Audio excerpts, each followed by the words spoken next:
حضرت علی کے یہ قیمتی اقوال آپ سب کی زندگی کے مسائل کو حل کر دیں گے اگر آپ ان اقوال پر عمل کریں۔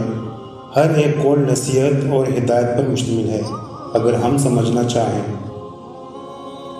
صرف دو لوگ مقدار والے ہوتے ہیں، ایک وہ جنہیں وفادار دوست ملتے ہیں اور دوسرا جن کے ساتھ ماں کی دعائیں ہوتی ہیں۔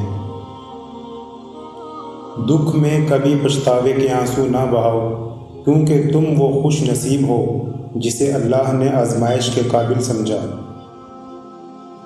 دوستی کا برہم صرف وہ لوگ رکھ سکتے ہیں جن کے وجود میں سمندر جتنا دل ہو۔ رزق کے پیچھے اپنا ایمان خراب مت کرو، کیونکہ رزق انسان کو ایسے تلاش کرتا ہے جیسے مرنے والے کو موت۔ یہ زندگی دو دن کی ہے، ایک تمہارے حق میں اور دوسرے دن تمہارے مخالف۔ جس دن تمہارے حق میں ہو اس دن غرور مت کرنا، اور جس دن تمہارے مخالف ہو اس دن صبر کرنا۔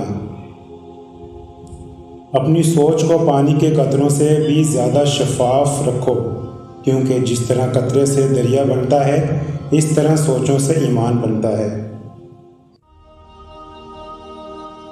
لفظ انسان کے غلام ہوتے ہیں مگر صرف بولنے سے پہلے تک، بولنے کے بعد انسان اپنے الفاظ کا غلام بن جاتا ہے۔ ہمیشہ اخلاق سے بات کرو، کیونکہ انسان پر سب سے زیادہ مصیبتیں اس کی اپنی زبان کی وجہ سے آتی ہیں۔ قصاب آواز لگا رہا تھا، تازہ گوشت لے لو۔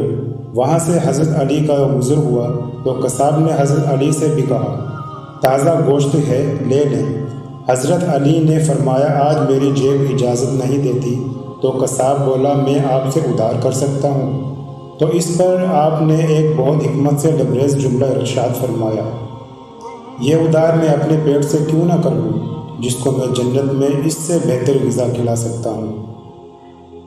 اچھا دوست ہاتھ اور آنکھ کی طرح ہوتا ہے، جب ہاتھ کو درد ہوتا ہے تو آنکھ روتی ہے، اور جب آنکھ روتی ہے تو ہاتھ آنسوں کو صاف کرتے ہیں۔ حضرت علی کے پاس ایک یہودی آیا اور کہا، میں نے سنا ہے آپ مسلمان جب عبادت کرتے ہو تو برے برے خیالات آتے ہیں، جبکہ ہم عبادت کرتے ہیں تو ہمیں نہیں آتے۔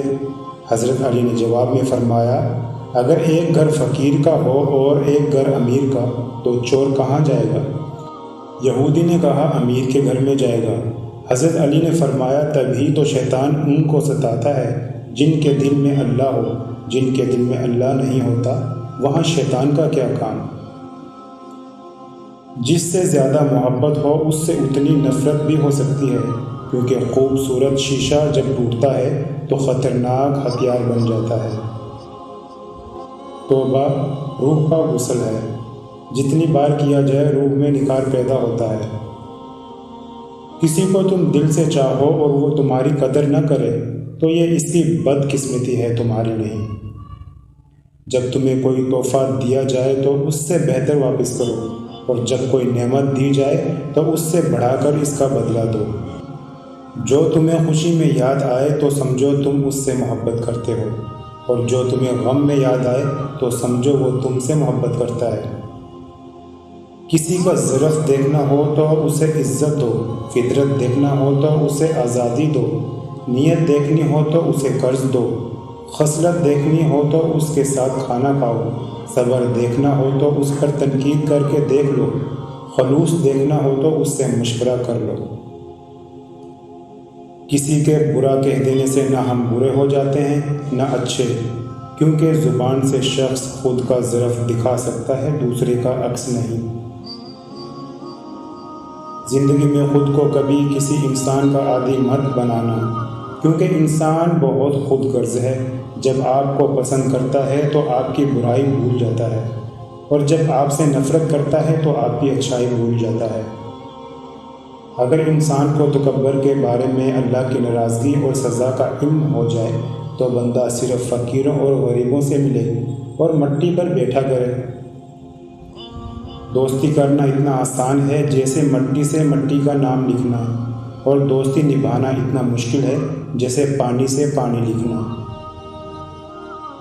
زندگی کے 3 اصول بنا لو، اس سے ضرور معافی مانگو جس سے تم چاہتے ہو، اسے کبھی مت چھوڑو جو تمہیں چاہتا ہو، اسے کبھی کچھ نہ چھپاؤ جو تم پر اعتبار کرتا ہے۔ دوستی کا بھرم صرف وہ لوگ رکھ سکتے ہیں جن کے وجود میں سمندر جتنا دل ہو۔